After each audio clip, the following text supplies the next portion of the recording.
بسم اللہ الرحمن الرحیم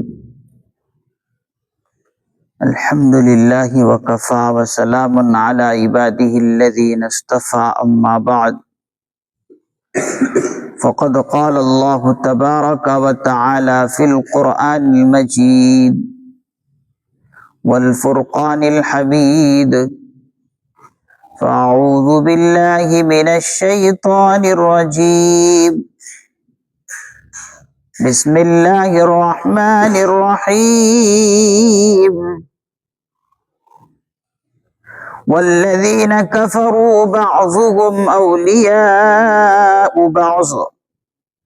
الا تفعلوه تکن فتنة فی الارض وفساد کبیر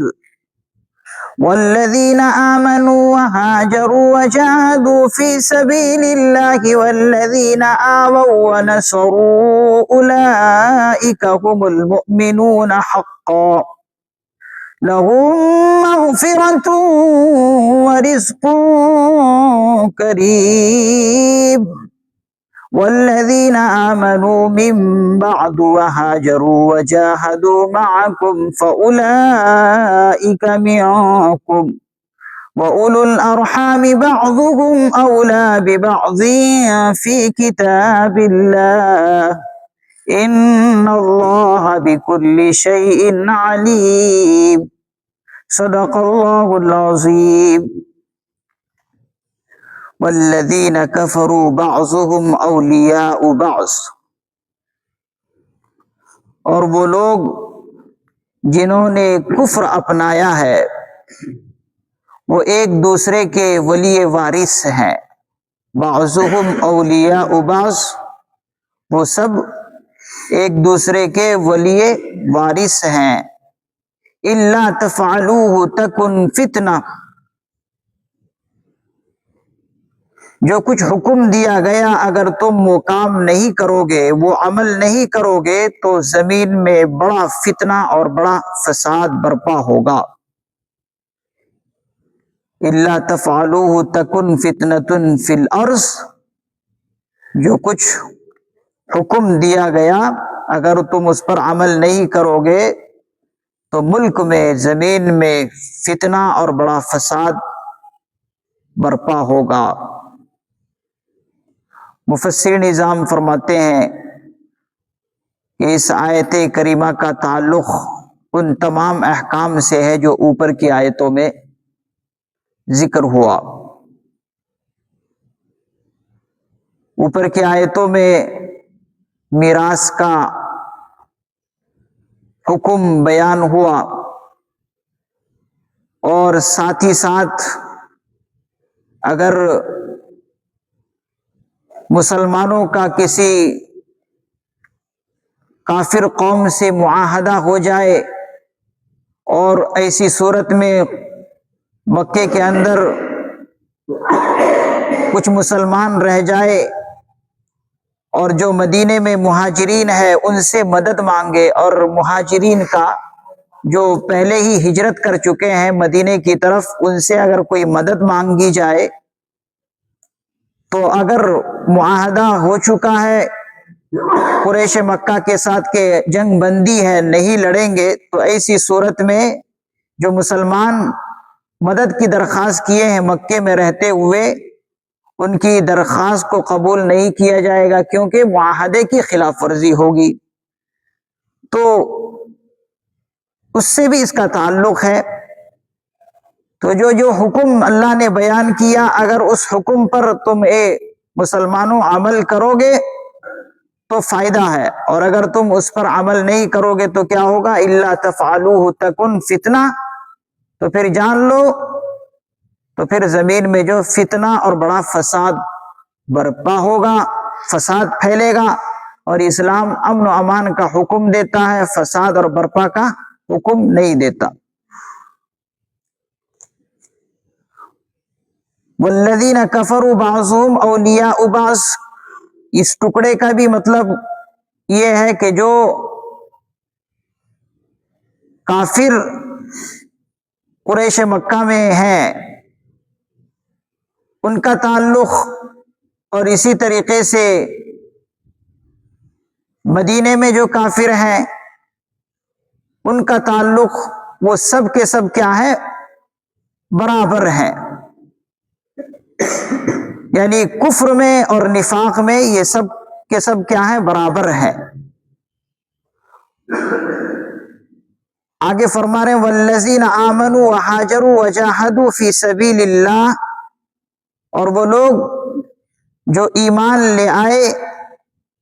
اور انہوں نے ہجرت کی اور اللہ کے راہ میں جہاد کیا، وجاہدوا فی سبیل اللہ،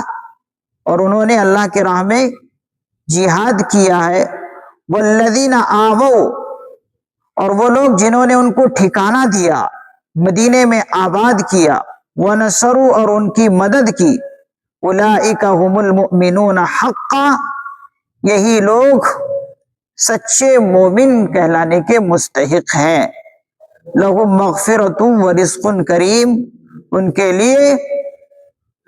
بڑی مغفرت ہے اور معزز روزی ہے، ورزق کریم معزز روزی ہے۔ اس آیت کے بارے میں مفسر نظام فرماتے ہیں کہ جو لوگ پہلے مکے سے مدینہ منورہ کی طرف ہجرت کر چکے ہیں اور انہوں نے انصار مدینہ کے ساتھ مل کر جہاد کیا اللہ کے کلمے کو بلند کرنے کے لیے، اور ساتھ ہی ساتھ انصار مدینہ نے مہاجرین کو ٹھکانہ بھی دیا اور ان کی مدد کی، ہر اعتبار سے مدد کی، یہاں تک کہ مواخات جب حضور نے دونوں میں قائم کر دیا، مہاجرین اور انصار میں، کہ تم سب کے سب بھائی بھائی ہو، اور یہاں تک مواخات قائم کیا کہ انصار مدینہ نے یہ کہا کہ مہاجرین ہمارے بھائی ہیں، اگر ہمارا کوئی فرد انتقال کر جاتا ہے تو اس میں ان کا بھی حصہ ہے میراث میں، اور اسی طریقے سے جو مہاجرین ہجرت کر کے آئے تھے مدینے میں، ان کے رشتہ دار اگر مکے میں رہ گئے تو قرآن نے یہ حکم دیا کہ اب اگر مدینے میں مہاجرین کا انتقال ہوتا ہے، ان کے رشتہ دار مکے میں ہیں، تو مکے کے رشتہ داروں کو میراث میں حصہ نہیں۔ کیوں؟ اس لیے کہ وہ دارالحرب ہے اور مدینہ دارالاسلام ہے، اور اگر دارالاسلام مدینہ ہے اور مکہ دارالحرب ہے تو دارالحرب اور دارالاسلام میں ایک رکاوٹ بن رہی ہے چیز میراث کے تقسیم ہونے میں۔ تو یہاں پر حکم قرآن کریم نے کیا دیا کہ یہ جو انصار مدینہ نے ان کو ٹھکانہ دیا مہاجرین کو، اب مہاجرین کے اگر کوئی افراد مر جائے، انتقال ہو جائے، تو انصار مدینہ ان کی میراث کے حقدار ہیں۔ وہ جو رشتہ دار مکے میں ہے ان کے مہاجرین کے ان کا اس میں حصہ نہیں ہے، کیونکہ رکاوٹ ہے یہاں پر دارالحرب ہونے کا۔ جب دارالحرب مکہ ہے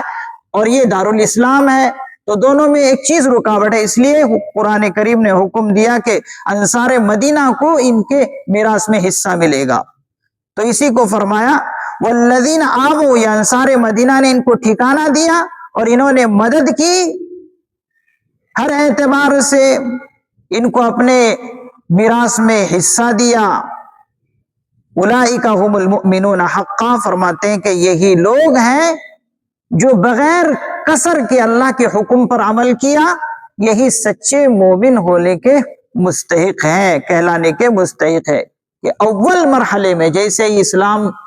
کی طرف سے حکم آیا کہ مکے سے اب مدینے کی طرف ہجرت کرنا، تو انہوں نے کچھ نہیں دیکھا، بس اللہ کے حکم کو دیکھا، ہجرت کرنا، کون رشتہ دار ہے، کون ہے، وہ کچھ نہیں دیکھا، بس اللہ کے حکم کا لحاظ رکھتے ہوئے فوراً انہوں نے مکے کی طرف ہجرت کی۔ تو فرما رہا قرآن کریم اولئک هم المؤمنون حقا، انہوں نے کوئی کسر نہیں چھوڑی اللہ کے حکم پر عمل کرنے کے لیے، یہی لوگ سچے مومن ہیں،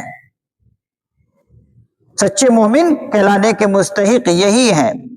لہم مغفرہ، پھر اللہ کی طرف سے ان کے لیے بشارت ہے کہ ان کے لیے بڑی مغفرت، ورزق کریم، اور باعزت روزی بھی ہے۔ تو پھر یہاں سے کوئی شبہ اور اشکال کر سکتا ہے کہ جو مسلمان مکے میں اول مرحلے میں ہجرت نہیں کی تو کیا وہ مسلمان نہیں؟ حکم تو وہ بھی اس پر عمل کیا، لیکن بعد میں وہ ہجرت کیے تو کیا وہ مسلمان نہیں؟ آگے اسی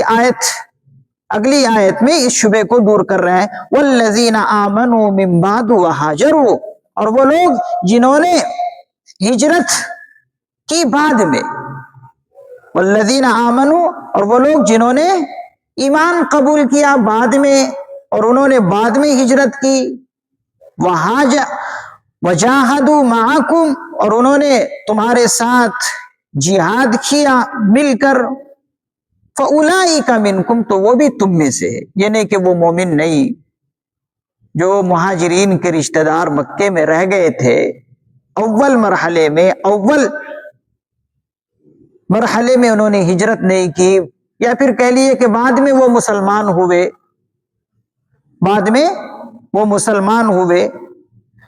تو کیا وہ ان رشتہ داروں کے اب جو مدینے میں مہاجرین ہیں یہ رشتہ دار ہیں ان کے جو مکے میں مسلمان رہ گئے تھے، تو کیا اب مدینے میں بعد میں مومن ہو کر ہجرت کرنے والے جو ہوئے تو کیا اب ان کا حصہ ان کی میراث میں ہے یا نہیں؟ جو پہلے مہاجرین مدینہ آ گئے ہیں اگر ان کے افراد میں سے کوئی انتقال کر جاتا ہے تو کیا اب بھی وہی حکم ہے کہ انصار مدینہ کو ان کے ترکے میں حصہ دیا جائے گا، یا ان کے رشتہ دار جو اب مکے سے مدینے کی طرف ہجرت کر گئے ہیں ان کو حصہ دیا جائے گا؟ تو قرآن کریم کا حکم یہ ہے کہ اب یہ جب ایمان قبول کر کے مکے سے ہجرت کر کے مدینہ آ گئے، اب جب مدینہ آ گئے تو اب یہ دونوں رشتہ دار آپس میں مل گئے، اب ٹھکانہ دونوں کا ایک ہو گیا، اب جو دارالحرم میں تھے وہ دارالاسلام میں آ گئے، اور پہلے سے جو مہاجرین ہیں وہ بھی دارالاسلام میں ہے۔ اب اگر ان مہاجرین میں سے کوئی انتقال کر جاتا ہے تو اب ان کے رشتہ دار جو وہاں سے آ گئے ہیں یہاں پر مدینے میں، اب ان کو ان کے ترکے میں حصہ ملے گا۔ اب جو پہلا جو حکم تھا کہ انصار مدینہ کو ان کے ترکے میں حصہ دیا جا رہا تھا، وہ اب قرآن کریم کہتا ہے وہ منسوخ ہو چکا۔ کیوں؟ اس لیے کہ پہلے وہ حکم عارضی تھا، وہ ان کے رشتہ دار مکے سے نہیں آئے تھے مدینے کی طرف، تو مواخات انصار مدینہ کو بنایا گیا تھا، بھائی چارہ ان کے یہاں قائم کیا گیا، تو ان کے رشتہ دار نہیں آئے تھے تو عارضی طور پر قرآن کریم کا حکم یہ تھا کہ انصار مدینہ کو میراث ملے ان کے حصے میں سے جو اول مہاجرین ہیں۔ اب وہ بات نہیں رہی، اب ان کے رشتہ دار وہاں سے آ گئے، اب جب آ گئے اب اگر مہاجرین اولین جو ہے ان کا اگر کوئی فرد انتقال ہو جاتا ہے یا بعد میں جو مہاجرین آئے ان کا کوئی فرد انتقال ہو جاتا ہے تو اب یہ آپس میں جو قریبی رشتہ دار ان کو حصہ ملے گا، جیسے کہ قرآن کریم میں میراث کے تعلق سے مسئلہ بیان کیا، جو قریبی رشتہ دار ہوتا ہے ان کو ہی میراث ملا کرتا ہے۔ تو یہ نہ سمجھے کہ بعد میں جو ایمان لائے اور بعد میں انہوں نے ہجرت کی تو وہ مسلمان نہیں، یا ان کو اب میراث نہیں دیا جائے گا، نہیں دیا جائے گا۔ فرمایا وجاہدوا معکم، انہوں نے اب مل کر جہاد کی تمہارے ساتھ، تو فاولئک منکم، تو اب وہ تمہارے ہی ساتھ شامل ہے، یہ نہیں کہ وہ مسلمان نہیں۔ لیکن ہاں اتنا ضرور ہے کہ جو اول مرحلے میں ہجرت کی مرتبہ اور فضیلت میں وہ آگے ہیں بعد کے مہاجرین سے، مرتبے میں فضیلت حاصل کرنے میں اولین جو مہاجرین ہیں وہ آگے ہیں۔ وَأُولُو الْأَرْحَامِ بَعْضُهُمْ أَوْلَىٰ بِبَعْضٍ فِي كِتَابِ اللَّهِ، اسی کو فرمایا کہ جو پہلے ان کے رشتہ دار ہجرت کر کے آ چکے ہیں یہ اولو الارحام ہیں، رشتہ دار ہیں، قریبی ہیں، تو قرآن کریم کے اندر بِبَعْضٍ فِي كِتَابِ اللَّهِ، اللہ کی کتاب کے اندر پہلا حق ان رشتہ داروں کا ہے کہ ان کو میراث میں حصہ دیا جائے گا۔ کیوں؟ بعضهم، یہ ایک دوسرے کے بالکل قریبی ہیں۔ ان اللہ بکل شیء علیم، بے شک اللہ تعالی ہر چیز کو خوب جاننے والا ہے۔ یعنی اب اگر اس کے اندر کوئی کوتاہی ہو جائے یا اس کے اندر کوئی غلط معاملہ کر کے کسی کا حق دبائے تو اس کو اللہ تعالیٰ پوری طرح جانتے ہیں۔ اللہ کے فضل سے سورہ انفال کی تفسیر اور ترجمے مکمل ہوئے۔ اللہ تعالیٰ سے دعا ہے کہ اللہ تعالیٰ اس سورہ انفال کے اندر جو احکام اس قبیل سے ہے کہ اسے